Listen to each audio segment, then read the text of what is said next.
Lyca production Subaskaran மற்றும் red Jain movies இணைந்து வழங்கும் உலக நாயகன் கமல்ஹாசன் நடிக்கும் பிரம்மாண்ட இயக்குனர் சங்கரின் இந்தியன் 2 ஜூலை 12 முதல் உங்கள் அபிமான திரையரங்குகள். அரங்கத்தில் இருக்கும் அனைவருக்கும் இறைவன் புறத்திலிருந்து சாந்தியும் சமாதானம் உண்டாகட்டும். இந்த நிகழ்ச்சி தாமதமாக துவங்கியதற்கு நான் தான் காரணம். அதற்காக உங்களிடம் என்னுடைய மன்னிப்பை தெரிவிச்சுக்கிறேன். நான் ஒரு துவக்க விழா இங்கே வந்திருக்கக்கூடிய பத்திரிகையாளர்களுக்கும் ஊடக நண்பர்களுக்கும் மேடையில் வீட்டிருக்கக்கூடிய திரை ஆளுமைகளுக்கும் இது ஒரு வழக்கமான ஒரு விழா. ஆனால் சாமுக்கும் அவனை சுற்றி இருக்கக்கூடிய புதியவர்களுக்கும் தங்களுடைய வாழ்க்கையை துவங்குகிற ஒரு நாள். அது ரொம்ப முக்கியமான ஒரு நாள். நிறைய பூஜை பார்த்துருக்கோம். எல்லா பூஜையும் ரொம்ப பிரம்மாண்டமாக நடக்கும். ஆனால் அதற்கு பின்னால் அந்த படம் சார்ந்த கிளைகள் என்னன்னு கேட்டால் நம்ம மனசுலேயே நிற்காது. ஸோ நான் எனக்கு இங்கே உட்காந்துருக்கும் பொழுது நீங்கள் எல்லோரும் பேசிகிட்டு இருக்காங்க, காது சத்தம் கேட்டால் கூட எனக்கு சேதுவை எப்படி தொடங்கணுன்றது தான் ஞாபகத்தில் வந்துக்கிட்டே இருக்குது. அவன் இப்போ சிரிச்சுக்கிட்டு நிற்கிறான். இப்படிலாம் நாங்கள் சிரிச்சுக்கிட்டுலாம் கூட இல்லை. முதல் படத்தை துவங்கும் போது ஒரு பதட்டத்தோடையே இருப்போம். ரொம்ப பழைய கதையாக இருந்தாலும் இங்கே நிறைய புதியவர்கள் இருக்கிறதுனால அந்த கதை உங்களுக்கு புதுசாக இருக்கும்னு நான் நம்புகிறேன். நான் 88, 89 காலகட்டங்களில் சென்னைக்கு வந்துட்டார் பாலா. நானும் அவர் தான் சென்னைக்கு ஒன்றா வந்தோம். அவர் பாலுமேந்திரா சார்ட்ட உதவி இயக்குனராக சேர்ந்து 93 முதல் முறையாக படம் பூஜை போடப்பட்டது. பாலா இயக்குனராக அறிமுகப்படுத்தப்பட்டார். அந்த படத்துக்கு பேர் அகிலன். தமிழ் சினிமா வரலாற்றிலேயே அல்லது இந்திய சினிமா வரலாற்றிலேயும் கூட சொல்லலாம். காலையில் பூஜை போட்டு அன்று மாலையே படம் ட்ராப் ஆன படம் அந்த படம் தான். அப்படி ஒரு ஹிஸ்ட்ரி அந்த படத்துக்கு இருக்குது. அகிலன்ற டைட்டிலில் காலையில் பூஜை, மாலையே இந்த படம் ட்ராப் இனிமேல் பண்ண மாட்டாங்க அப்படின்னு சொல்லியாச்சு. அதற்கு பின்னால் பல நாயகர்கள். இந்த பாலான்றவர் யார் அப்படின்னா, பாலு மகேந்திரான்ற அப்படின்ற ஒரு மரத்திலிருந்து பறிக்கப்பட்ட ஒரு பழம். அது அன்னைக்கு விதைக்கப்பட்டது. ஆனால் முளைக்கலை. அது முளைக்காமல் அப்படியே நின்று போயிடுச்சு. கிட்டத்தட்ட பட்டு போயிடுச்சுன்னு கூட சொல்லலாம். அதற்கு பின்னால் நிறைய புதுமுகங்கள் அந்த படத்தில் நடிக்கணுன்ற கிட்டத்தட்ட அன்றைக்கு பீக்கில் இருந்த திரு ரஜினிகாந்த் அவர்களும் கமலஹாசன் அவர்களும் தவிர, மூத்த நடிகர்கள் தவிர எல்லா நடிகர்களுமே அந்த கதைக்குள்ளே போயிருப்பாங்க அந்த கதைக்கு. இது போக நிறைய புதுமுகங்களை பார்த்து புதிய தயாரிப்பாளர்கள் அது இதுன்னு பார்க்காத ப்ரொடியூசர்ஸே கிடையாது, பார்க்காத ஹீரோஸே கிடையாது. இன்னைக்கு இருக்கிற பெரிய பெரிய ஸ்டார்லாம் அதில் கமிட் ஆகிருக்காங்க. அந்த தகவல் தவறான தகவலாக இருக்காதுன்னு நினைக்கிறேன். நான் அல்டிமேட் ஸ்டார் கூட அந்த படத்தில் கமிட் ஆகி அப்புறம் பண்ணாமல் இருந்தவர் தான். அப்படி ஒரு ப்ராஜெக்ட் அது. நிறைய ஹீரோஸ் இன்னும் சொல்லிக்கிட்டே போகலாம். நிறைய ஹீரோ.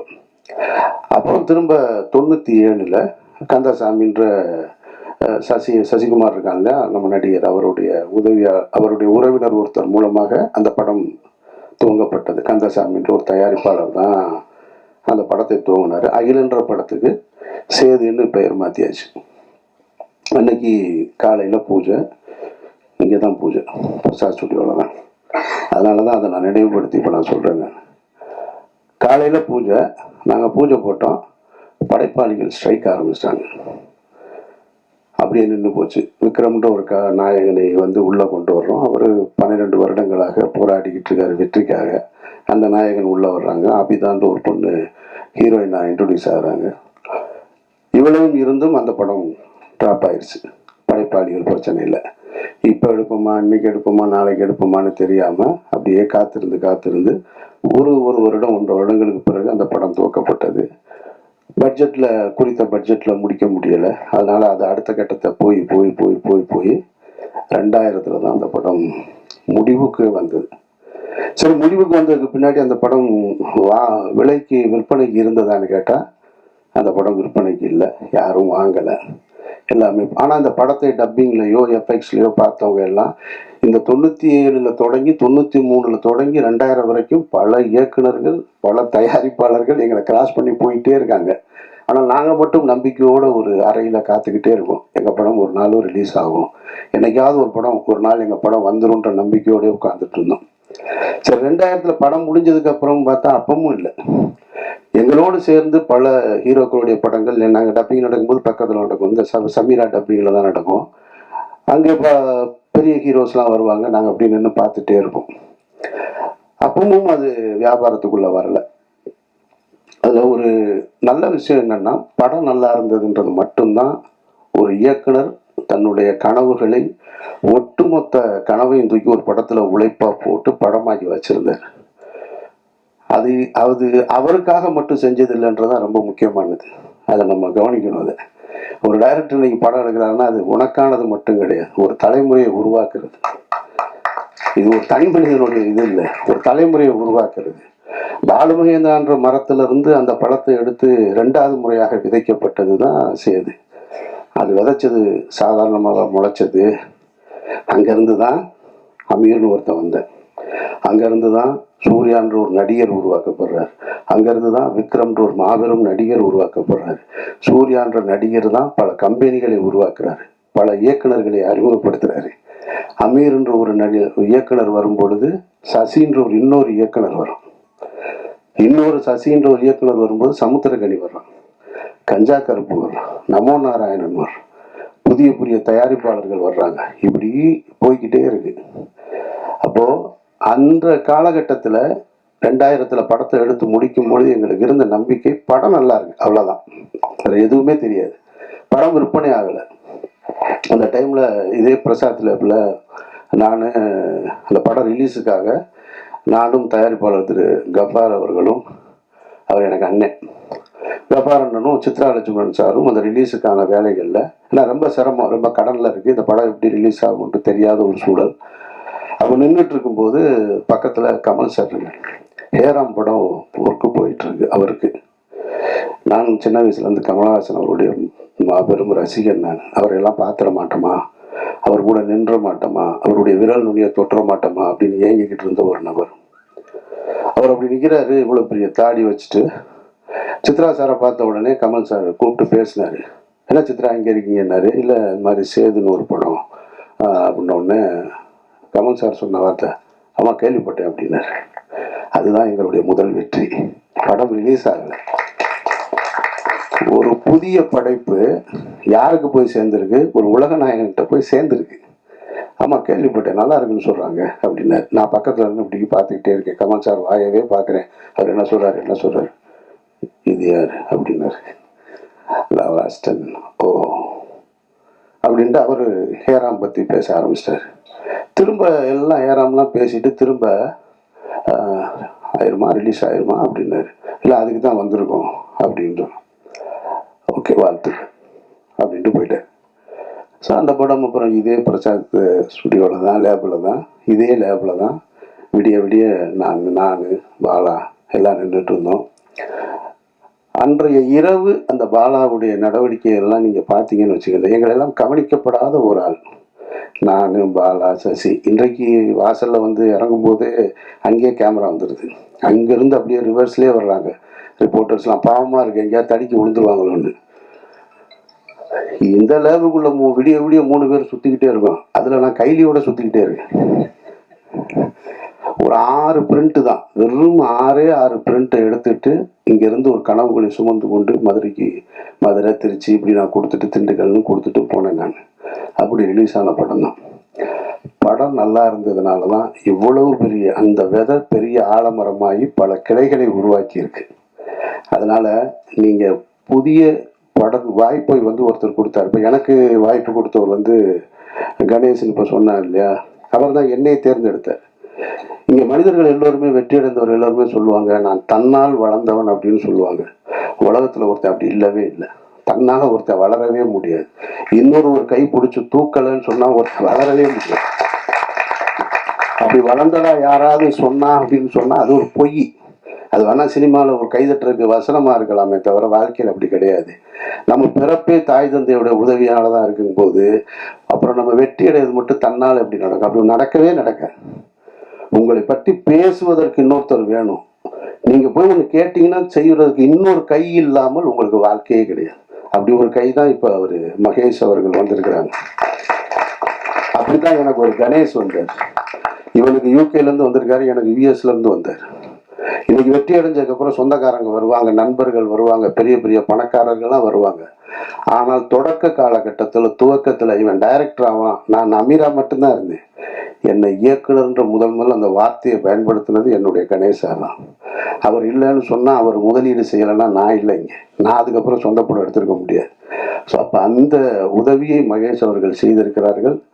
சாம் செய்ய வேண்டியது அந்த படத்தை நல்ல படமாக எடுத்துக்கணும். அவர் இன்னைக்கு விதைக்கப்பட்டுருச்சு, இனி நீ இதை முளைச்சு எடுத்துட்டு வர வேண்டிய முழு உழைப்பும் ஒரு இடத்துல இருக்கு. இங்கே நிகழ்ச்சி சிறப்பாக நடத்தி கொண்டிருந்த படவா கோபி, ஜீவா போன்றவர்கள்லாம் எனக்கு ரொம்ப பரிச்சயமானவர்கள், ஆனால் பழக்கம் இல்லை. ஆனால் பரிச்சயத்திலே ஒருத்தருக்கு ஒருத்தர் அன்பை பகிர்ந்து கொள்ளக்கூடிய அந்த ஒரு உறவு தான் அண்ணன்னு பார்த்தவொடனே கட்டி பிடிக்கிறது மாதிரியானது. எனக்கு அவர் இந்த நிகழ்ச்சியை ரொம்ப சிறப்பாக நடத்தினாரு. ஆனால் ஒரு வருத்தம் என்ன, 2 வருத்தம் இருக்கு. ஒன்று இவங்கிட்ட, இன்னொன்று அவர்கிட்ட. இங்கே அறிமுகப்படுத்தும் பொழுது ஒவ்வொருத்தரா எந்திரிச்சு நீங்க கை தூக்குங்க, கை தட்டுங்க. இந்த அறிமுகம் தேவையில்லை. நீங்க உழைங்க, நீங்க கடுமையான உழைப்பை போடுங்க, உங்களோட திறமையை கொண்டு வாங்க. உங்க பேர் சொன்ன உடனே அவங்க கை தட்டுவாங்க, அவங்க கை தட்டுவாங்க. நம்ம போய் ஒருத்தரை காமிச்சு உங்களுக்கு கைதட்டு, எனக்கு பிடிக்காத செயல் மேடையில ஒருத்தரை அழைக்கும் போது நீங்க கைதட்டுங்கன்னு சொல்றது அது தேவையே இல்லை. நீங்க உழைங்க, உங்களுடைய திறமை கைதட்டல் வந்துகிட்டே இருக்கும். ஆட்டோகிராஃப்னு ஒரு திரைப்படத்தை எடுத்துட்டு சேரன்ற ஒரு இயக்குனர் லயலா காலேஜில் ஒரு ஃபங்க்ஷன், தண்ணீர் தேசம்னு ஒரு படத்துக்கான துவக்க விழா, பப்ளிக் ஃபண்டில் அந்த படத்தை எடுக்கிறதுக்காக ஒரு ஓப்பன் கிரவுண்டில் ஒரு ஸ்டேஜ் போட்டிருந்தாங்க. ஆட்டோகிராஃப் ரிலீஸ் ஆகிருக்கு. நாங்கள்லாம் உட்காந்துருக்கோம். சேரன்ற இயக்குனர் கார்லேருந்து இறங்கி அப்படி உள்ளே வர்றாரு. கிட்டத்தட்ட ஒரு 2000 பேர் அமர்ந்திருந்த ஒரு அரங்கம், அது ஓப்பன் ஸ்டேடியம். 2000 பேரும் அவர் காரிலிருந்து இறங்கி மேடைக்கு வருவது வரைக்கும் கைதட்டலை துவங்கியவர்கள் நிறுத்தவே இல்லை. சேரனுக்கு கிடைத்த மிகப்பெரிய அங்கீகாரம் அது, ஆட்டோகிராஃப்ன்ற படத்துக்கு கிடைத்த ஒரு அங்கீகாரம். அப்போ நம்மளுடைய உழைப்பும் நம்மளுடைய திறமையும் கைதட்டலை பெற்றுத்தரும்ன்றது தான் மறுக்க முடியாத உண்மை. 2வது, எனக்கு இவனை என்கிட்ட இருந்து சசிகிட்ட சமுத்திரகனிட்ட போயிட்டான்னு சொல்றதை விட கனி எடுத்துக்கிடுவான். அதில் பெரிய கில்லாடி அவன். அவனுக்கு தெரியும் யார் யாரை தூக்கிட்டு போகணும்னு. சசியை தூக்கிட்டு போனான், இவனை தூக்கிட்டு போனான், இந்த நடராஜன் என்னுடைய காஸ்டியூம் அவனை தூக்கிட்டு போயிட்டான். எல்லாரும் எடுத்துட்டு ஓடிடுவான். ஆனால் அது கடைசி நேரத்தெல்லாம் சொல்லுவான், முன்னாலே சொன்னால் நம்ம எதுவும் சொல்லிடுவோன்றதுக்காக. அப்படி ஒரு சரியானவனை எடுத்துக்கிட்டான். எனக்கு என்ன ஒரே ஒரு வருத்தம்னா, டைட்டில் மட்டும்தான் வருத்தம். ஒருவேளை இது பெரிய ஹிட் ஆனாலும் ஆகலாம். ஆனாலும் யோலோ அப்படிங்கும்போது ஒரு முதல் படத்தை இயக்குனரை எப்படி அழைக்கணுன்றது இருக்குல்ல, இவனை எப்படி கூப்பிடுறதுன்னு தெரில. யோலோ சாமுன்னு கூப்பிடணும் போல இருக்கு. அதனால அதுக்குள்ள இருக்கிற ஆழமான அர்த்தம் இருந்திருந்தாலும் வேற பேர் பரிசீலனை இருந்திருக்கலாம், சொல்ல முடியாது. ஒருவேளை ஆட்டோகிராஃப் வைக்கும்போதும் இந்த மாதிரி தான் இருந்தது. ஆட்டோகிராஃப் ஏன் வச்சாங்கன்னு சொல்லி. ஆனால் அதுவே பெரிய ஹிட் ஆயிடுச்சு. மற்றபடி இந்த நாள் மற்ற எல்லோருக்கும் ஒரு சம்பிரதாயமான நாளாக இருக்கும். இந்த விழாவும் ஒரு சம்பிரதாயமான விழாவாக இருக்கும். ஆனால் இதில் உழைக்க இன்றைக்கு அந்த விதைக்கப்பட்டவர்களுக்கு ஆத்மார்த்தமாக நிற்கிற எல்லோருக்குமே என்னுடைய நன்றியை நான் தெரிவிச்சுக்கிறேன். ஏன்னா இதுலேருந்து எவ்வளோ பேர் வரப்போகிறாங்கன்னு தெரியும். பாலுமகேந்திரா சார் உங்களுக்கு தெரியும். பாலுமகேந்திராட்ட நிறைய கனிகள் எடுத்து விதைக்கப்பட்டது. ஒரு பக்கம் வெற்றிமாறன் டீமு, ஒரு பக்கம் ராம் போன்றவர்கள். பாலாட்டிருந்து வந்தவங்க தான் நாங்கள் எல்லாருமே. ஆனால் ஒரு கட்டத்தில் நின்றுச்சு. எனக்கு பின்னால் சசி, சமுத்திரகனி, அப்புறம் துரைவாணன் ஒரு இயக்குனர் எனக்கிட்ட இருந்து வந்தான். ஆக்சுவலாக அவன் உடல்நிலை சரியில்லாமல் ஒரு படம் இயக்குனா, ஆனால் இறந்துட்டான் அவன்.